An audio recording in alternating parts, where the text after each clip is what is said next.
Hello, everyone, and welcome to today's episode. I'm so excited to be here today with Kendra Lockhart. Kendra is a metaphysical facilitator and professional clairvoyant. She has been guiding people for 25 years through intuition, divination, and self integration around the world with both practical and playful education styles. Kendra has helped hundreds of students and clients close the gap from self to soul and optimize the way we are designed at the highest level. Kendra grew up and still lives in Chicago and loves passing along the wisdom and wonder from her life's work to the collective. When not working, she can be found making wedding bands on the dance floor, producing cooking parties. Oh, that sounds fun. And spoiling her kitten. Thank you so much for being here with me today, Kendra. Thanks for having me. This is a wonderful opportunity, and what better time for ourselves and the world to be opening these conversations up. Yeah, I'm so excited to dive in. Could you start by just kind of telling us a little bit about your journey and how you got into the work that you do? Yes, I can. And I don't totally remember a time when I didn't have some sort of awareness that there was something beyond the physical. But there were experiences that I thought everyone else was having, even as a child. And the crowning the first big awakening, my mother had a bunch of boxes packed in our basement when I was a preteen, or nowadays a tween. And I just got nosy one day, and I'm sure we clashed, and she went out to go do whatever. I went down to go see what's in those boxes and found out before she had become a mother to me, she was a professional astrologer. So I sat down, I devoured as much as I could, and I had that spark of somehow this will be a major piece of my life work. Wow, that's crazy. I wonder, do you know now maybe why she didn't share that with you? A couple reasons. My mother is stuck in what I call her emotional body. She doesn't really know how to unthink her thoughts or critically reason her way through some of her reactions. I'm sure part of it was becoming a mom was challenging for her. I'm sure part of it was that she wasn't necessarily gifted at this. And as somebody who really wanted to become a musician, and no matter how hard I try, no matter how many guitar classes and piano lessons I take, I'm just not good. So maybe that's our special link. Yeah, so you were kind of born with your gift, and because when you're born with your gifts, it's really hard to see them, right? So when you're finding those books, you're probably like, oh my gosh, this is really resonating because like you said, you thought everyone had those abilities.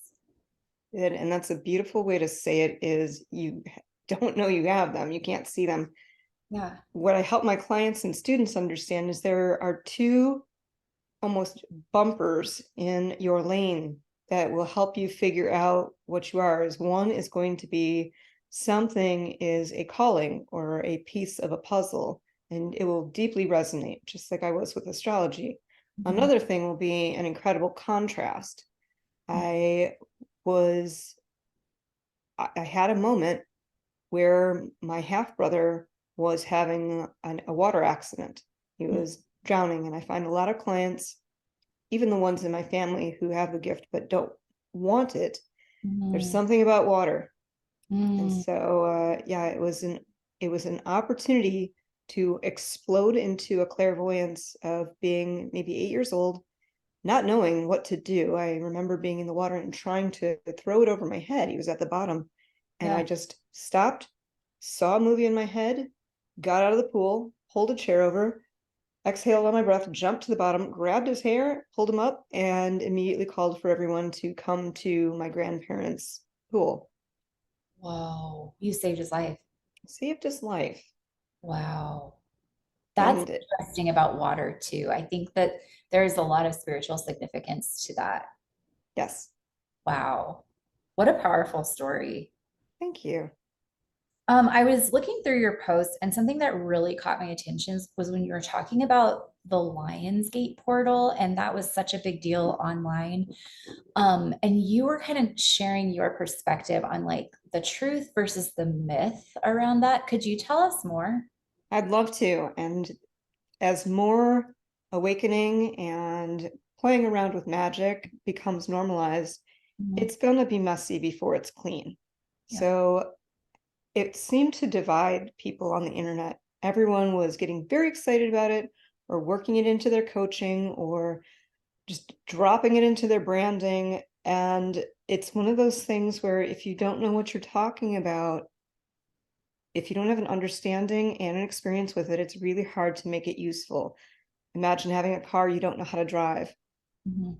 You've got the car, now what? Yeah. So what I did, from a few people who were throwing up the question of how do we feel about this? What do we think? Who's in, who's out? And I saw some very polarizing comments. People were saying, this doesn't resonate with me at all. Other people said, I want any opportunity to manifest. And if this is stronger for whatever reason, I'm all in. So I did a few posts, and then I did a podcast episode on how we got to it being so mythological and how we can break it down or deconstruct or myth bust it before it becomes a little bit pathological in our mind. Yeah. I don't find a lot of power in superstitious thinking. I find that's a great way to get stuck and Yeah. never wake up and never see your gifts. What is what is kind of the history or the thought behind the Lionsgate portal? I know it's like 8-8 and that, angel numbers, or I don't know. I don't know a I lot about it, to be honest. let me dish it out, because there are three things I absolutely love. I love anthropology. I love the study of cultures, and when cultures aren't even aware of other cultures, how there seems to be a strange coincidence or synchronicity between them. I love world history, and not so much, I'm terrible at actual history. I can't tell you too much about what happened in America. But as far as like music, this genre opened up another genre, opened up another. It gets exciting to see how the species of humanity evolves. And Yeah. then last and not least, I do come from a military family, so we really do like accountability and integrity. So Mhm. I'm here to break down some BS. So in a nutshell, if I could just go through the 7 layers, almost like a mini course, Yeah. as far as food almost, is it began with ancient Egyptian astronomy. There was a recognition the sun was the brightest in the day, the star Sirius was the brightest at night. That became significant. You could see it best in late summer. Yeah. Now we move into agriculture. We love making meaning as people. In fact, sometimes we make too much meaning, which is how we get into these sloppy soups. Now we're recognizing the Nile River, which was imperative to have water in a desert, is overflowing with all the dirt at the bottom and enriching the land. So this is the time to start having agriculture. And what better way to make sure that we treat it as significant, but to ritualize it or have a ceremony. Ceremonies often beget religious-like behaviors in us. So now they've decided to take that star in the night, which they saw year round. They only saw that star right in alignment with that river. Let's make a fertility ceremony. Let's create a goddess, Sapdet. So she was the fertility goddess. She was the one who made the river overflow and made it another great year. And she wore a star on her head. Great. We're moving now into architecture. Is the word Lionsgate first starts happening because after Roman defense fell and Christianity as a culture before an organized religion rose, somebody put a lion on a stone plaque and put it in front of a gate. All right. So now we've got 3 ingredients. Let's move on to number 4. Now we're in medieval astrology. The importance of that is time started getting unified around the world. We finally went from calendars that were unreliable into the Gregorian one we use today. We figured out as a society, mathematically and therefore astrologically, hey, there are 365 and a quarter days in a year. Let's create months and days and weeks that make sense for anybody anywhere on the planet. So now we've got August, the 8th month, lining up with some of these old cultures. Fast forward to the spiritualism movement in America, when people they got bored of industrialism. That's very physical. It'll pull you away from any type of intuition. So let's get back into our soul. Let's figure out what numerology is. Let's have seances. Let's discover all these esotericas So people rise up, they become experts, they start making things significant. Culture has now become much more connected. We haven't had the internet yet, but we're smart enough to be able to visit other lands far away with a level of survivalism. Yeah. In Chinese culture specifically, 8 is associated with abundance, happiness, wealth, joy. So 8 comes double happiness. Now we've got that romance of this is a lucky day. What should we do with it? Now we've got people who are starting to create literary fictions about it, or sci-fi becomes a genre, and they're writing, it's a portal, this Lionsgate, or let's use it creatively over here in things we want to write, and you can do special things, and let's be futuristic. Yeah. That's how we got here. Now, the best way to break it down that I've had success with in my clients is it is a gate in the sense it's a window more than a portal. Yeah. It is the halfway point in the sign of Leo. And the halfway point in any sign is an opportunity to choose, do you want the light or higher virtues of that sign or the lower ones? So in Kabbalah and its mysticism and astrology, it always says beware of the lion's gate, because Leo is the first sign that is truly about self, and it can be very egocentric.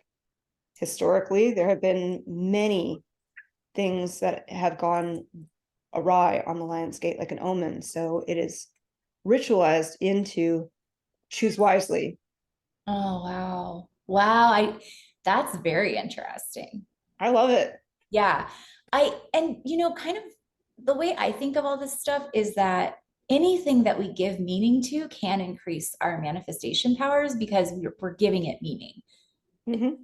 So it can be powerful if you come to it with your intention. And I think, and also like with the collective, like with everyone manifesting. Yes. And that's one of the reasons why ceremonies and rituals hold such potential, is if everyone is focusing at the same time on a common understanding, a common practice, and a common outcome, you will make it be caused. You will use causality and it will happen faster. I get amazed when I take breaks from everything and I just pick the one thing for a 21-day window or sprint, or just here's what I'm up to. Here's my commitment, and my energy goes to this, and any energy that's coming in to distract me from it is going to get transmuted. Thank you for extra energy. It now goes into my bank account for this one thing that I need to have happen beyond the physical. Yeah, it's so powerful. Do you feel like it's dangerous to use things like the Lion's Gate, like without the awareness of the history behind it and without the awareness that it was a warning about choosing the light or the dark? Or do you think what are your thoughts on that? I often say that ignorance is not an excuse, and I did not make that up. Many of my mentors did.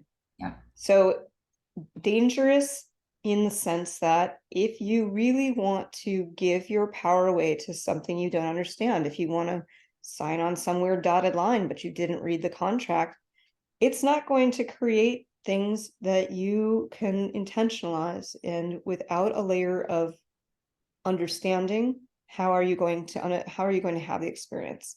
Yeah. Are we using words scatologically? Are we waking up at a newer rate and now it's a little chaotic before it gets its order on? Absolutely. And at the end of the day, I just want to ask people, how much time of your life do you want to spend spinning your wheels? Because that can be dangerous too. We never know how much time we have in this incarnation. Yeah. Wow. That's a powerful question. How much time are you spinning your wheels? Yep.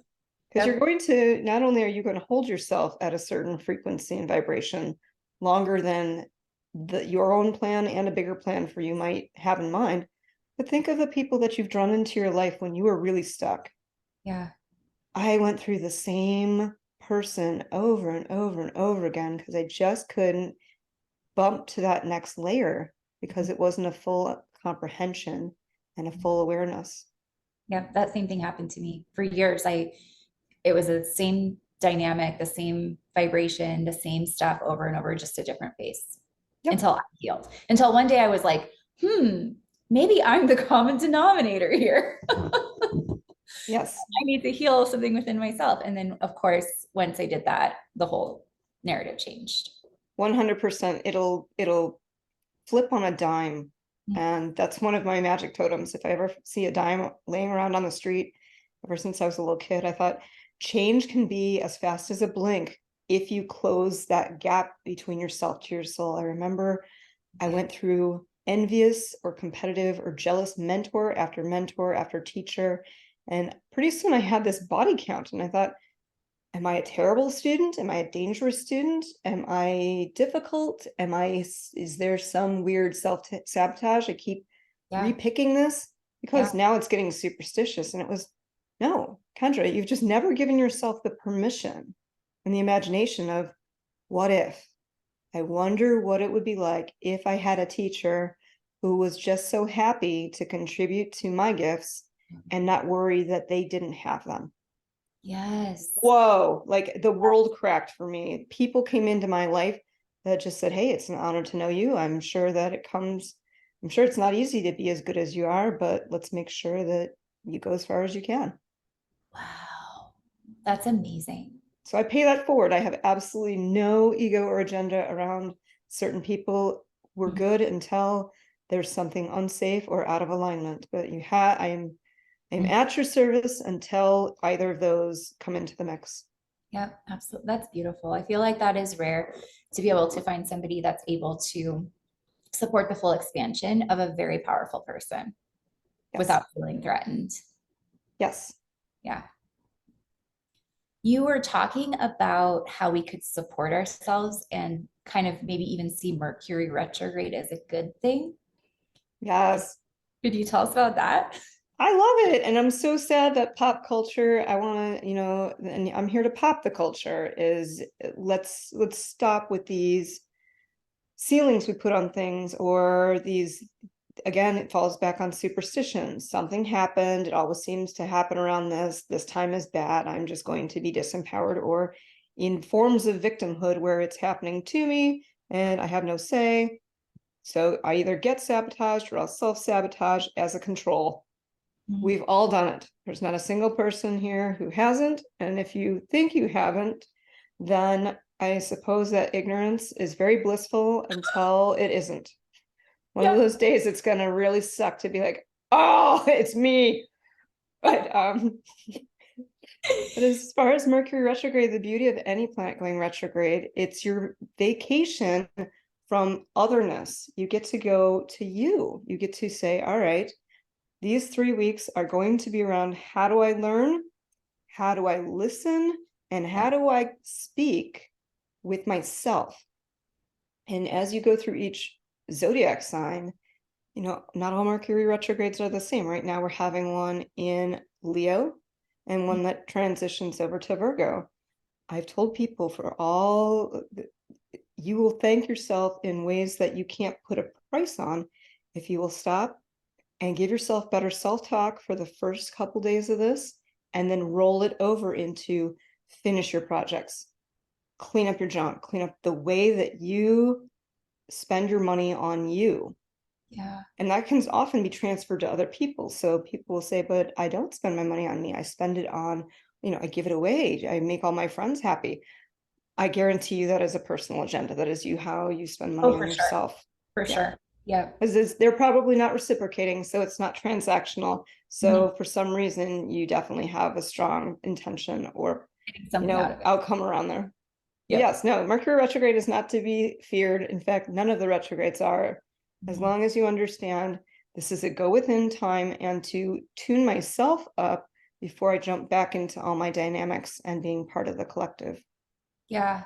So I had a kind of funny experience last week, last Wednesday. I think that was the first day of Mercury retrograde, and I couldn't really I got woken up at 4:30. My partner couldn't sleep, and so he woke me up and then he went back to sleep, but I couldn't fall back asleep. So I had been up since 4:30. I hadn't got enough sleep. I was exhausted, and then like all of my tech failed all day long. Like calls canceled, my internet or someone's internet wouldn't work, so we couldn't do our podcast interview.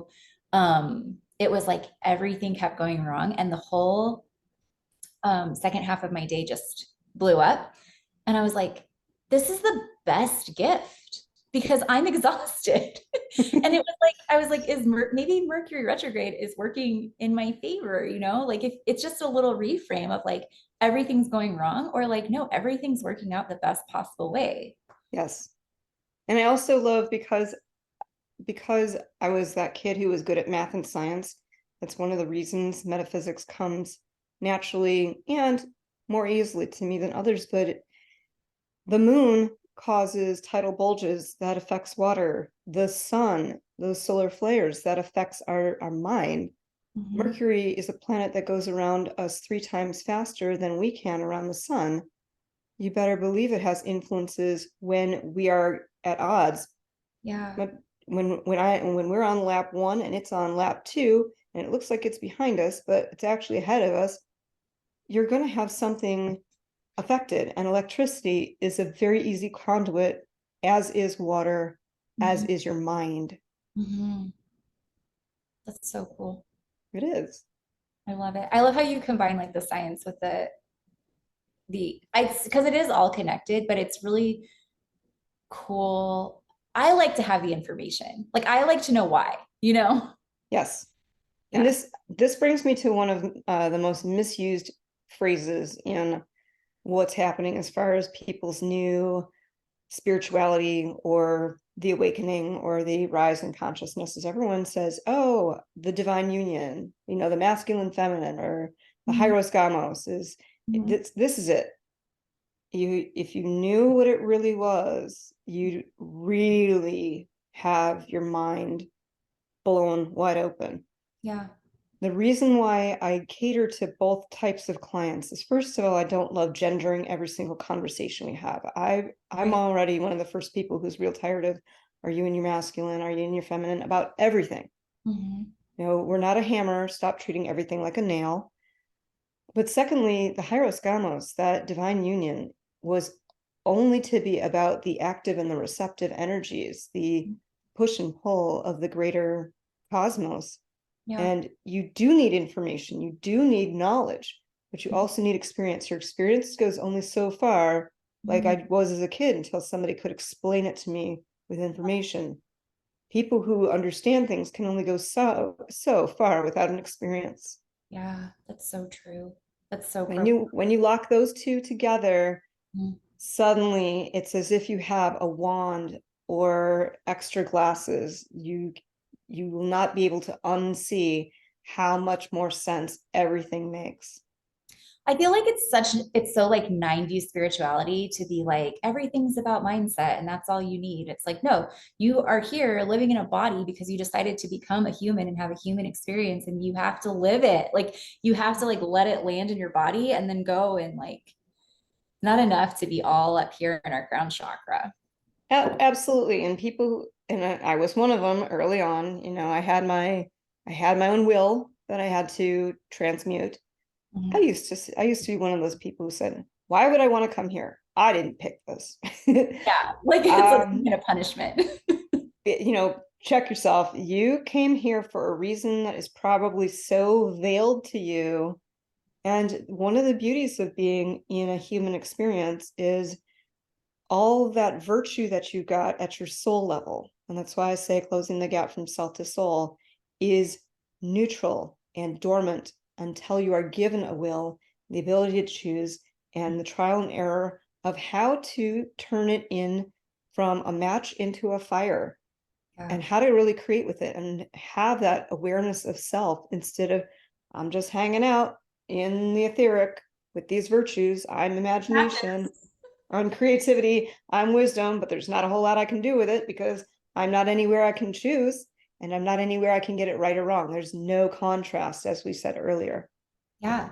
And I feel like a lot of people get stuck and it gets you stuck because you can be so open and so loving and such a visionary, but if you can't activate the lower 3 chakras and like actually be embodied, you don't have any of the like real life manifestations or just even like the pleasure of being here. I love that you use the word embodied because that's another one everyone's trying to use and brand and put in their coachings without a deep comprehension of it. And you said it best, is that it'd be like me trying to play piano with only one hand. It's a two-part system. You have to bring that down, and you also have to be able to bring things up. That's that push-pull in that universe. That's the Hyros Gamos said another way. And I'm sure you have it too. You have the people who love the information, people who love the right-brained creativity of it, some Yeah. people who are pure science, some people who are pure mythology, some people who are back in the days of the big woo in the 90s, where everything was spoken about and never really grounded. So I think that's one of the best. I knew I was going to love this conversation. It's people who see that is, you're missing it. Keep going. You're swimming with only your left arm. You're not going to get very far, and it's going to get tired. Yeah. And I feel like we have all of eternity to just be like in the ethers if we want, unless we decide to, whatever you believe about like reincarnation. Like, I want to be a human while I can on this earth this time. The number one reason I've been told through ancient texts, through the metaphysics, is there's something left that you aren't ready to move forward in without completing. And the more I ascend, the more I'm aware of, forgiveness. I'm 90% good at it, but I'm not getting 100% on my tests. Yesterday was rough on me, even though I had all the tools in the world to go through a full moon with Venus in retrograde. So there's my self-love. With Mercury in retrograde, how am I self-talking? How am I listening? How am I learning? Oh, now we've got a conjunction with Saturn, the planet of karma and separations. And I was like, yeah, it's pretty good. Oh my God, I am so ragey at this one thing that happened a million years ago. Okay, well, those are those little bubbles that come up to get popped. Fantastic. I'm not a master yet. Yeah. And it's okay. It is okay, but I also know that one of the things I came here to do wasn't to run around and try and play house and have the perfect mate and create family and become a scrapbooker and homeschool kids or develop. None of that. I knew that I took a bodhisattva vow, which is fancy for surrendering the progress you could make alone and make sure that you could impact the collective that cares and pull them forward. And I used to hate that phrase, faster alone, further together. Old me would have said, faster alone and further alone. But now I understand that there are so many amazing souls that are right at that. They're like a kernel in hot oil ready to become popcorn. Yeah. And what a beautiful way to take whatever legacy that would have died with me and give it to people and share it. And they say your gifts aren't for you, your skills are. Yeah. And it now is really starting to make sense in these last 5 years. Wow. That's so powerful. It's beyond powerful. I wish I had a word that was even more on fire than powerful, but it's so true, because I would have to look at all the people who impacted me, whether it was in my old earth life when I was a goldsmith and making wedding rings and being around everybody in love. And what a beautiful 99% of the time people have found their person. It was glorious. Yeah. But think of the people who had, if I had withheld my work for them, they wouldn't have found their perfect artist and their perfect wedding band maker. And if my teachers in goldsmithing had withheld the years I would have fought to stay not great or not learn techniques. So it's a deep responsibility, but it's still a choice. Yeah. To put it back out there. One of my clients yesterday, she just turned 70. It was her 70th birthday. And she was like, I'm 40. And she was like, you know so much more than I did at your age. And I was like, yeah, because you guys paved the way. Like your generation, we're building on past generations of like the foundation that was laid. And then hopefully the future generations are even farther along, right? Like, yes, it's like no, I don't know more than you. I'm just building on what you started. This is a beautiful point because there are people who can be in awe of how each one of us, and because if we're going to go to feminine, masculine, I prefer to say water moves faster than earth, Mhm. simply because it's a higher vibration to be in the spiritual body than it is in the mental body or the emotional or the physical. Yeah, There are two types. There are those that are in awe of us from a generation prior, and there are those that are envious or jealous. And yeah, I've had to really meditate and wait for that experience, wait for that divine knowledge and that gnosis, and people call it downloads, to kick in. yeah, Jealousy is such a form of self-rejection. It's, I don't have it, you got it, I wish it was mine. Do you? Do you? Maybe the reason we need to be more awake is because the world is getting denser and denser, and for us to not get stuck, we have to be more and more aware. yeah. That's so true. That's such Yeah. a powerful reframe. Yeah. And I walk away from the people who have envy because going back to my own family member, going back to a mother who is stuck in her emotional body and her ego, Mhm. is to take a look and say, the females of this world are not lazy. They are taking the baton from their mothers, from their grandmothers, from their older sisters, and pushing. There is definitely, I don't need permission. I'm Mhm. no longer worried about you saying if this is good or bad or right or wrong. No morality. I'm going to do what I'm going to do, and this is how I'm spending my life because it's mine. Yeah. Yep. Yes. Oh my gosh. I Mhm. love that so much. So my next question, would you tell us, is your podcast kind of new? It is kind of new. Will you tell us about it? Looks awesome. And I I saw you, thank you. somebody that I'm friends with who I really like. I forget her name.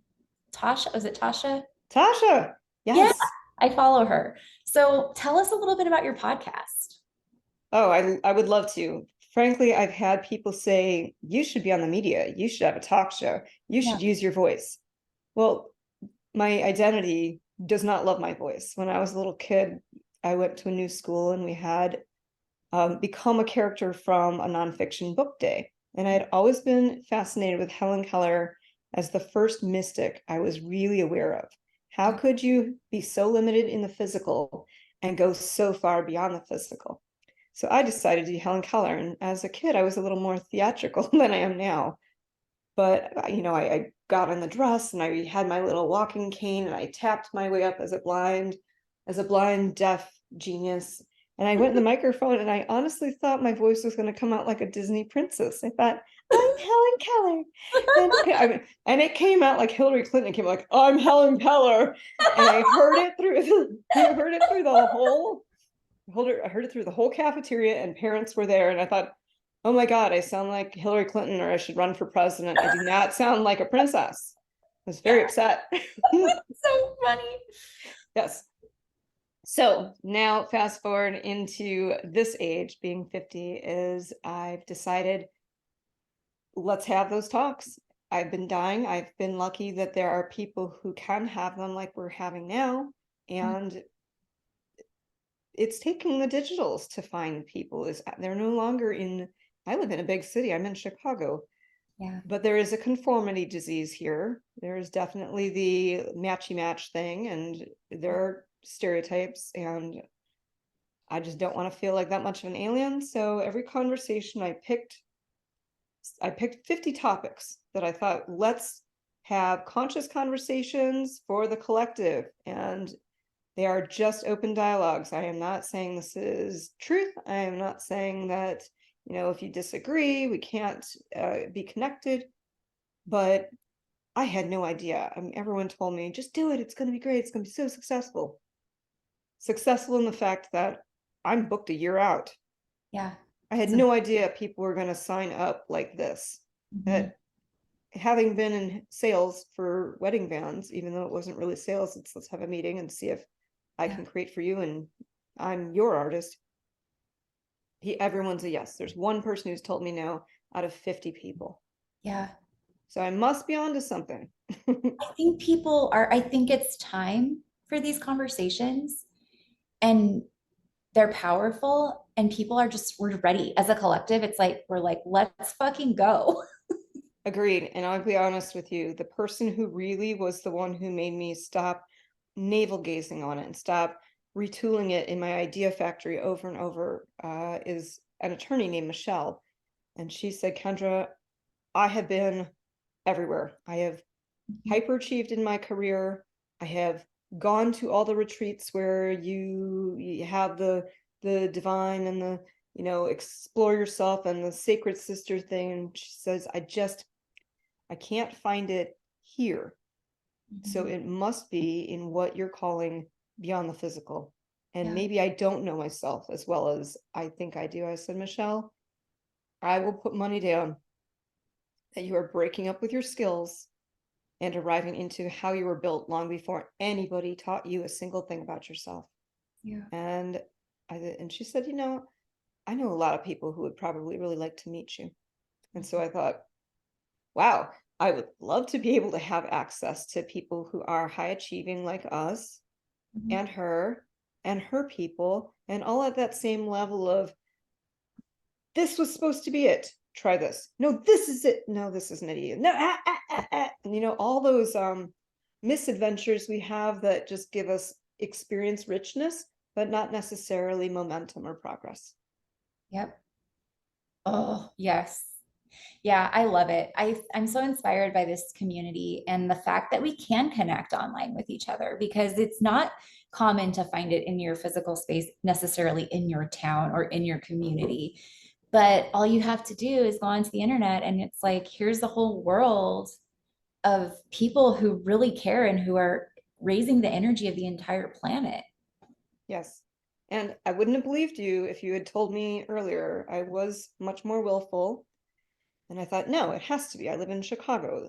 There are millions of people, and we all belong to the same metaphysical community. We all go to the same alchemy stores. Oh my God, it's the same as being in a classroom of people. I graduated a high school of 2,500 to 4,000 people. I only keep in touch with three of them. It's So not, you can be, it's like quantity isn't necessarily your quality IQ. it's so true. Yeah. Yeah. I love it. Um, you said in a post, is your current self-care sitting in the tub for almost an hour to escape your thoughts and situations? What if you could go beyond the physical and cause results besides the predictable outcome? Mm-hmm. Can you tell us more? I think we think we're so smart. The ego loves its self-awareness. It has no idea it has blind spots, and often we don't catch ourselves in reaction mode. We still think we're doing something. I said, no, your mental body, your emotional body is constantly trying to control or avoid your thoughts and feelings and emotions and situations. And so, yeah, sit in the tub for an hour. That's one way to try and hit the stop button on your mechanisms, but never really break through them. And Yeah. so if this is going to be your probable outcome, if this is your one trick and you try using it for everything, if this is your hammer and you treat everything like a nail, if you're going to do what you always do, you're going to get what you always get, even if those slight variations. I love saying parting your hair on the other side of your head isn't a new style. You've just ever so slightly variated what you already know. So the first thing is you have to, no matter how much you want to fill your cup with knowledge and fill the other cup with experiences, like we talked about earlier, step one is start to subtract you. Every piece of ego or reaction or predictability you start taking out of the hand you play with, sooner or later you will put yourself in a situation where you will begin to know yourself very, very well. Like, who am I without all of my coping mechanisms and without all of my identities? Precisely. And I'll give a personal example because that needs contextualizing. Everyone can just kind of, sure, sounds right. I don't know. But what it looked like is, let's use my astrology chart for a reason. I was born with the ability to have the skill of clean communication and being a bridge between people who didn't understand each other. Started there. That was my lowest vibration as far as ways I made money or existed in the world. Then I jumped into how can I be of service? And man, I did everything for a job except food service and illegal activities. And everything else, I worked in a dental office. I was a librarian, science assistant. I was a physical therapist. I made wedding bands. I taught intuition workshops.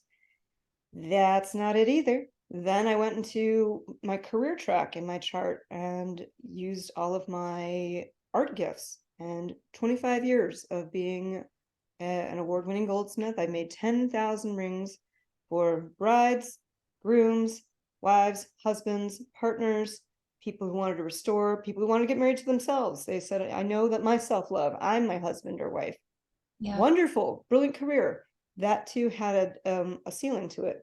Mm-hmm. It wasn't until I really revisited how I was built and pulled those skills away bit by bit. Yes, they rose in frequency and vibration. I'm here to do divination differently. I am here to take what was old and bring the future to the now with where I think we could be in the next 30 to 50 years. I'm here. I know my life work. I know my soul purpose. I'm lucky I still have a paycheck in an older life, but I no longer identify with it. Yeah. I think it's interesting how when we talk about our job, we say, I am a followed by whatever it is that we do.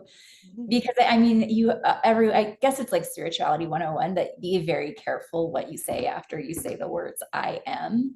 But we go around doing that in our society like it's nothing. We sure do. And this is a perfect lead into two things I'd love to say about it is people to understand I am is an affirmation. You're talking about yourself. You're not In the talking present about the moment. things you Like, do. yeah. Yep. Yeah.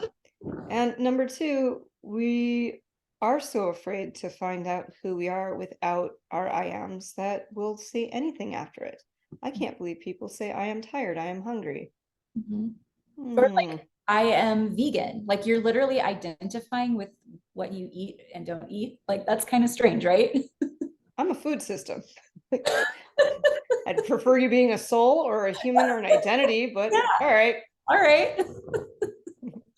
Yeah, it's so interesting. I've always had the biggest quantum leaps have come from changing my identity, what I believe my identity to be, and to begin to identify with the next thing and I'm sure there's even limitations within that, but it's like, I can't go around saying I am a massage therapist when that's like it's a very reductive way of describing what I do. Like, I have healing gifts, but it's harder to talk about that. It's not as socially acceptable. And so I don't know. I think when we shift our identity, we can reclaim a lot of our power.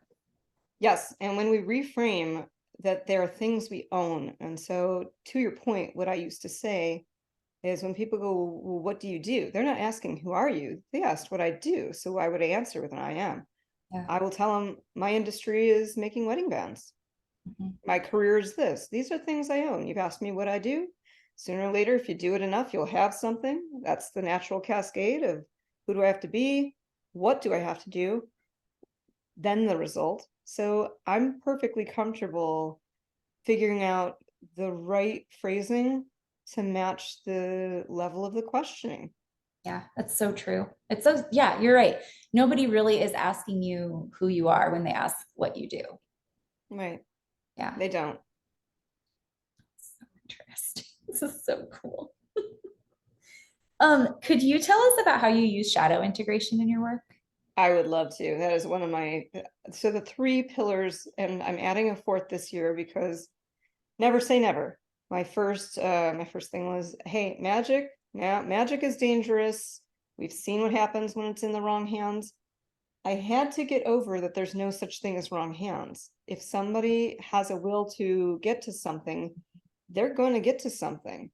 It's not mine to meddle with. So, and also that's a beautiful surrender around what everyone else's choices, wills, and agendas are. I do a lot of high magic as my quote unquote self-care. How do I keep cleaning out how do I make my energy coherent? How do I cause the things in my life I want? How do I rebuild my container? Because if it's not embodied, I will only peek into those experiences and then I'll flop back into an old resonance. Yeah. So that's step one. Number two, shadow work, self-integration, is to take all those fragments and subpersonalities and women or female spirited people. A lot of my students or clients in the LGBT community struggle with this. Mm-hmm. They have pieces of selves or different personas in order to cope or manage or face, and oftentimes even avoid with a successful outcome or agenda, things that show up in their life. And the self-integration is to take those splits and bring them back into a oneness so that you are empowered instead of, oh, I need to put on this wardrobe of self to go be with this. For example, I have to be, if someone said, oh, I have to be so pleasing around my dad, but I have to be so aggressive around my boss, and think of the amount of power you are exporting away from you. Think of the number of situations you are now locked into, that hiding in your bathtub again is, if I always do this, I'm always getting that. And then, of course, the frustration. Now you're stuck in your emotional body, which is a reaction. So are your thoughts. It's not the same, but they're the two layers that aren't your spiritual and they aren't your physical. You don't get to be present. You don't get to cause. You don't get to create. So the easiest thing to do is to take a look at when somebody believes and even tries to justify or hold dearly and become almost pathologically attached to, no, when I'm in this situation, I need to be this way. Now, the number of times I can't even imagine the anxiety I used to have when I was so busy needing to know, where's my certainty? Tell me everything before I go into it. I'd make social moments. I had to have different conversations planned in my head, didn't know who was going to be there, didn't know what I was going to get asked. What are the blind sides? Where, what if somebody needs to know me? Do I want to present this way? Oh, my Lord. Now I just show up as my virtues. I'm compassion and consciousness and wisdom, those things. And now people get to have experiences of me instead of me micromanaging fantasies about situations. So I usually love starting with self-integration, and shadow is still a challenging word for a lot of people because they'll still immediately go, it's dark, it's bad, and I can't see it. So I just reframe it, and that kind of pulling all your pieces back together, the space that you get. There are worlds that, it's that thing we talked about, when you can change your world on a dime, is now a whole new layer of people will show up if I can bring that back to home. And then that layer shows up. Do you know about internal family systems or parts work at all? I've heard of parts work. I have a friend who's a little more versed in that. In astrology, there's the constellation theories where you start looking at what are family dynamics at the way everyone is built. If I'm a rapid processor and a family member is a very, how do I say, a very dense deliberator or discerner, that's going to be a dynamic that's going to require some awareness on both sides and some compassion. Otherwise, it's easy to just say, I'm writing you off, you're writing me off, we're done. Or let's fight because now we want the thrill of the combat. I don't know. The reason I asked is because I've been doing this work with my therapist, and it's a lot like you're talking about, a lot of shadow integration, because it's like these parts of you, it's not about other people in your family, it's about like your internal parts, and how like you'll develop a part to protect another part, and like a defense mechanism. And usually they get developed at a very young age. And so the work is to like have a conversation with this part of you and like update it that you're the adult and it can come to the present moment and it doesn't have to be in control or running the show anymore. And I've been in therapy for years and I've been in the personal development world for the same amount of time. And I have never had such like immediate and profound shifts as I am having doing this parts work. And I think it's because it's like what you're saying, it's like the shadow integration. We're taking these parts of ourselves that we don't even, we're not aware of them even Yes. until we are. And then we're like integrating them into ourself and becoming a whole person. I can give you a personal example that we must be meeting in the middle with just two different discernments. Is there was no room for softness for me as a kid. Yeah. So I became very leadery. I saw lots of weakness. Yeah. I am the only child. I think on some level, my parents probably wanted to see something other than that, keep going. Mm-hmm. However, the situations that I couldn't have with myself that would require softness created a false self, a fragment, a part, Mm-hmm. a subpersona that is incredibly self-critical Yeah. and only thinks that things have been reconciled with leadership. Mm-hmm. If you're going to be a leader to everything, I swear everything is going to show up. And it was almost, and I love telling stories to put little movies and humor in people. I do want my work to be playful. Because I used to feel like I was having a party at the farm, like barn doors open, everybody come. Oh crap! I didn't mean wolves or snakes or ah. So for a while, I'd show up being this leader, and then I would get people who would dump I'm like, that is not my circus. That's not my monkeys. Mm-hmm. Now I'm the bad guy for having that conversation. You get to be the victim because you've made me the villain. There's no accountability for you. So now we're just in an echo chamber of sub-personas or fragments. Yeah. The beauty of that work is not only will you know who you are fully integrated, you will have my three favorite words. You will put these in your vocabulary and die defending these things. Your autonomy, your sovereignty, and your agency around what you are, not who you are, what you are. Yeah. Wow. I love those three words too. Yeah. Very important. They're scary for some personality types who have gotten away with murder with the fragments where it's never my fault, or I have a family member. I mean, we know who we're talking about, but learned helplessness was that family member's coping mechanism, despite having a double master's. So Yeah. it, And that's another thing, like that was a really common, I mean, maybe like the very beginning of personal development, like it wasn't so much about taking personal responsibility. It was like, oh, poor you, you've been through so much, blame your parents. And yeah, like we've all had things happen in our childhood, we've all had trauma, but it's like, does it help you now to like stay in that role of the victim? No, it doesn't help you at all. nope. So like, yes, this happened. We don't want to ignore that, but like, what now?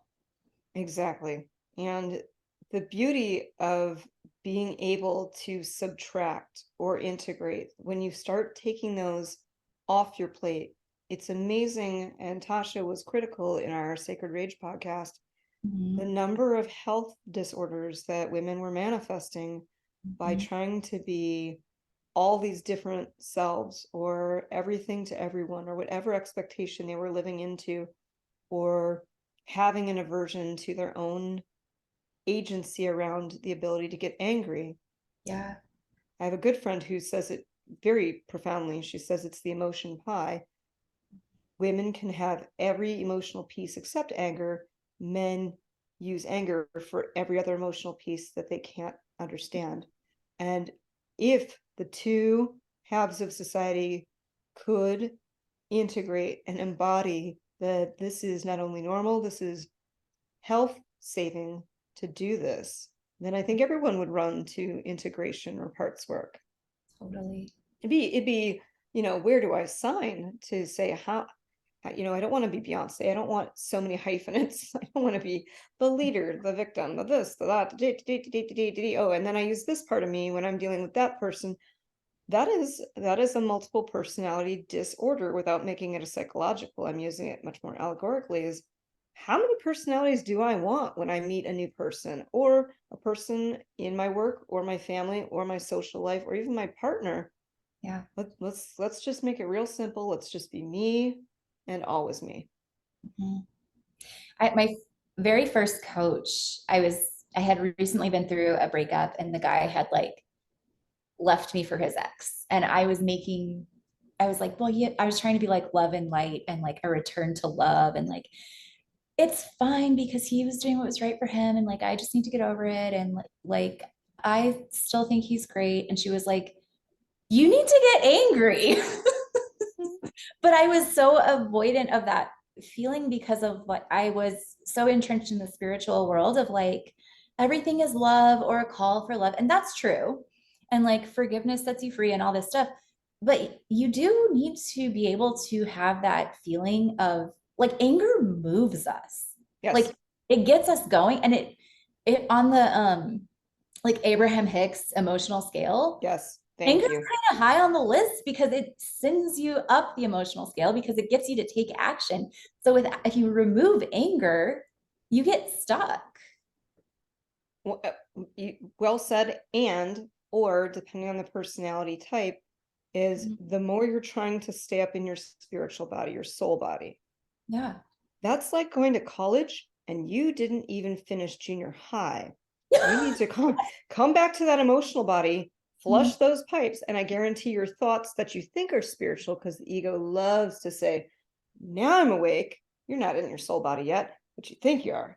You don't think in your soul body. That's where you get your downloads. That's why it's such a flow state. They've even proven, and this is why I put it in my intuition boot camp when I'm teaching intuition, divination, self-integration, and now high magic. Yeah. And if I get somebody who's going to be selfish and mildly corrupted with it, so be it. They were going to find it anyway. Why am I going to punish myself? Yeah. But yes, sometimes you have to work your way up, and sometimes you have to come down from certain bodies because, again, of that human experience we talk about. There are different densities in this density for you, and they are for you. And imagine what a beautiful key you would have if you knew how to effectively flush your emotional body so you're not justifying it with your thoughts and blocking yourself from being in your true soul in an altered state where everything does flow. Things do come faster to you. It's so beautifully put. Thank you. When you say high magic, can you tell us, like for people who want a little more clarification on how that's different from just like regular magic? Absolutely. It's my pleasure. First of all, the key ingredient in high magic is your soul. There are many people running around calling themselves witches or baby witches or, alchemists or things like that. There are a lot of words and we're using them a lot of ways. I'm, no shame to that. We'll get to the integrity of it. I say this once, I'll say it until I'm dead. Language is a moving target. However, what high magic truly is first of all, it's the principle that it's good for everyone, bad for no one. And it leaves you and anyone else that you are including in what you're doing better than you found them. And that includes your enemy. And man, I'll tell you, those are some tough ones, which is why we go back to flushing the anger out of the emotional body. Is the biggest challenge one of my top students has is when he has to do something where someone's ego is out of control. And I said, if they are creating chaos for themselves and others, if they are blocking awakenesses, if you were to alter that so that the outcome that you want is inclusive and brings you both up, that's high magic. It's the people who are trying to use black magic, low magic, witchcraft, like, I'm just gonna, break all my enemies. The amount of energy you're secretly sending them is one thing. You're making them stronger, which is why forgiveness is a high magic art. It is not for the faint. That's why love and light fails everybody at some point. It's a bypass because you're not in your soul body and you don't understand how much energy of yours you're giving away. That is supposed to be a recall. And like you, I've had the partner who did the dirty, and I had to sit there and be in my emotional body, my mental body, blocking my soul body. How do I get through this? And also give myself the gift of time is a function of the third density. Space is the fourth density. How can I get this out of my space for my soul body instead of telling my mind or telling my heart or even telling my stomach that's in knots? Oh, it's just time. You just need some time. Time's going to fix it. It's not going to happen in a day. You dated for a long, that was a year relationship. No, no, no, none of that. None of that. I really agree with you that like being angry with some like not angry like how we're talking about like the good anger, but like non-forgiveness, like years and years of non-forgiveness, like you're literally making that person stronger and weakening yourself because you're giving them your inner, you're literally, it's like there's like siphoning off your energy for them and you're doing it because I don't know, it feels good. And I also think that you're taking a little bit of their karma into yourself. Ooh, I think you nailed it. And that's something that I don't suggest to people, but if they say it, I am right here to affirm that is a strong esoteric truth. I have so many couples. There was a time I was going to create a program called Romantic Sobriety. Mm-hmm. 4 women all went through terrible breakups where they got hurt badly. Not Yeah. they perceived they were hurt badly, they really did. Yeah.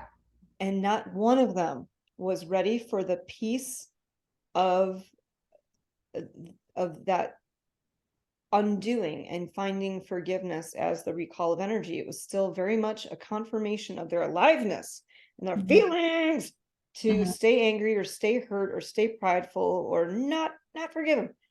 And it's sad because 3 out of the 4 got very, very ill. And the person that they broke up with or broke up with them went on to a little bigger and better. And this Yeah. is going to be potentially a statement that people could have issue with, but I'm not talking about everybody when I say it. So it's not hashtag all blah, blah, blah. Mm-hmm. There are several men who are complacent. I would even dare say a little lazy around their awakening, that when women, these powerful creatures or female spirited people, keep sending energy. I have watched one woman send her ex into married a millionaire heiress relationship, and she had to have the hysterectomy as she sat there and craved for years that he would come back and have her baby. And she tried low magic. I've That's seen another one. The acceleration you give somebody when you send them that energy, even if you're afraid, even if you run around superstitiously, we all want a level of safety and trust and protection in this experience. The people who want to come and steal from me, the people who want to be jealous of me, the people who want to throw shade, transmute in my bank account, pop. oh my gosh. Yes. Yes. In my bank account. I love you. That's amazing. Exactly. That's such a powerful illustration. And I'm never going to forget that story because it's so true. We don't know our power. And then we give, I mean, all of that power that you could take and put it into yourself and put it into your own life and put it into your manifestations, but you're giving it to this person who hurt you. Yes. And I will say, it is a very strong existential experience to feel things deeply. Mm-hmm. You are going to have to, at some point, become your own thrill. It has to stop being all these external relationships with people, places, things. It's going to have to stop being the alcohol. It's going to have to stop being obsessing about how your mom's a control freak. It's going to have to stop being the ex who blew your dream life. It's going to have to stop being the job that walked you out the door and withheld your paycheck, and now you got to go to court. That'd be me. Like, you gotta take those pieces back and become your own thrill. And that Yeah. is a deep dive as far as knowing yourself well, is because it's very strong And we talked about chakras earlier, and I really want to touch on a beautiful point about that is, as children, when you are raised traditionally as a female, you get cut off from your third chakra. You no longer have your personal power. Yep. You are taught to please very early on. Yep. Boys, Exactly. boys lose their sixth chakra. They're not allowed to be sensitive and soft and soulful and feel things and have soul experiences or psychic experiences. So we've got two parts of society that can't fully be their own thrill. But if you watch little kids and you see how they can generate their own existential kink, they're just like, oh, I'm in my own power and it feels so effing good. Yes. Yes, they shine, they're radiant because that channel there isn't a circuit blown out somewhere. Yeah, exactly. I want to talk to you all day, but I also want to be mindful of your time. Can I just ask you like one more question and then I'll ask you how we can find you on the Absolutely. Go Okay. for it. Um, you were talking a little bit about like divination, and that's one of the tools that you use. What does that look like for you?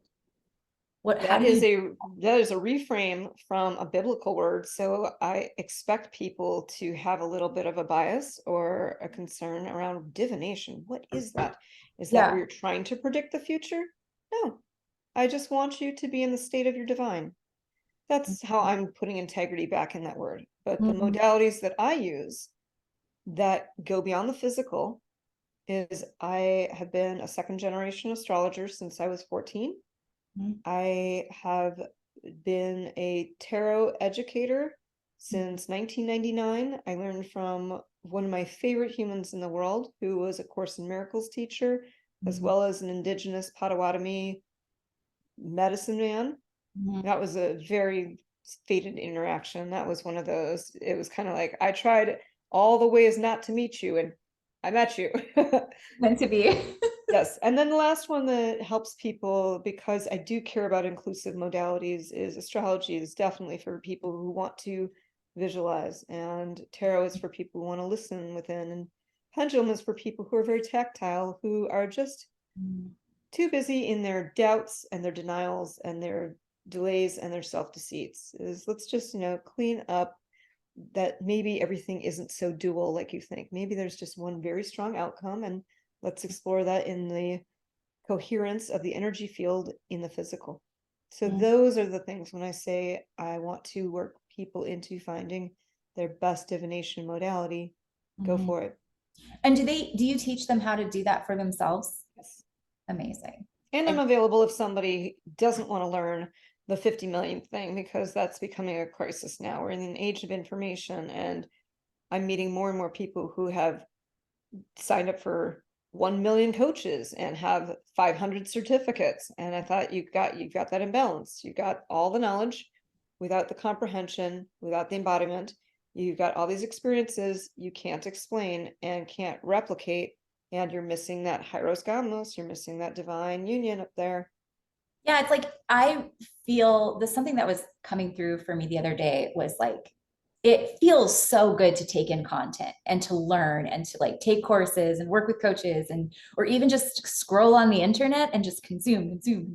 But if we're not creating something to at least as much in our creation energy, like we're really missing out.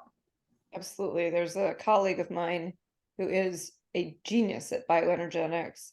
Mhm. Um, she's basically the female Joe Dispenza, Mhm. and had the same, life altering, life threatening crisis. But we basically, when we talk and support each other, as we talk about that dopamine game, is we've now become addicted to addictiveness. So we're moving away from the physical substances, and now we're getting into the feelings and thoughts. Yes, that's It's so funny true. how it's just a variation of the same game. So instead of like I need a drink. It's 5 o'clock somewhere. You're like, how many people liked my post? Hmm. And Yeah. how good did it feel? And now what do I know with it? Mhm. Yeah. Wow. Well, thank you so much. This has been an amazing conversation, and I hope we can talk again soon. But could you tell us like how we can find you on the internet, how we can plug into your work, if you have any, like, is there a way for people to sign up to your email list, all that stuff? Absolutely. So right now, until I launch the first of many digital workshops, they were all in person until COVID. Mhm. And now things are just calming down in my old career that it's time to say I am available. One of my integrities is, and unless I'm available to myself, I don't want to be available to you. Yeah. So the ways that I want you to find me is on Instagram, I'm at Know Yourself Well. On Mhm. Facebook, please come join my community for free content and micro conversations. That is at Know Yourself Well. I have a Patreon. There is a sampler class for astrology and the behind the scenes conversations on podcasts, one of which I'll have you come in and we'll talk about how we got to be connected and what we didn't talk about. So it'll be kind of that VIP. So Patreon is at Know Yourself Well. There you'll be able to find an ongoing subscription-based class called Title, and that is moon magnitude through sun signs. So Mhm. every new and full moon, we take a look at not let's build baby crystal altars and try and call in my, love mate, Mhm. more, hey, what is that prompt that's going to get me up into my soul body more and more and causing the life that I believe I should be having? And then stay tuned, everybody. The classes in your intuition, which everyone has a different type of magic wand, but it's the same flow state. It's the same brain wave that we get you to. You can come and check out divination, self-integration, and then wait for it. I'll be doing a 7-day challenge on Facebook and Instagram this fall. It'll either be how to read your astrology natal chart 7 days, or it'll be high magic 5 days. I'm still waiting for the surveys to come in. If you want to cast a vote, find me on my Facebook group. Thank you so much, Kendra. It was my absolute pleasure. I can't wait until we do this again. Me either. Have a great rest of your night. Thanks, you too. Bye.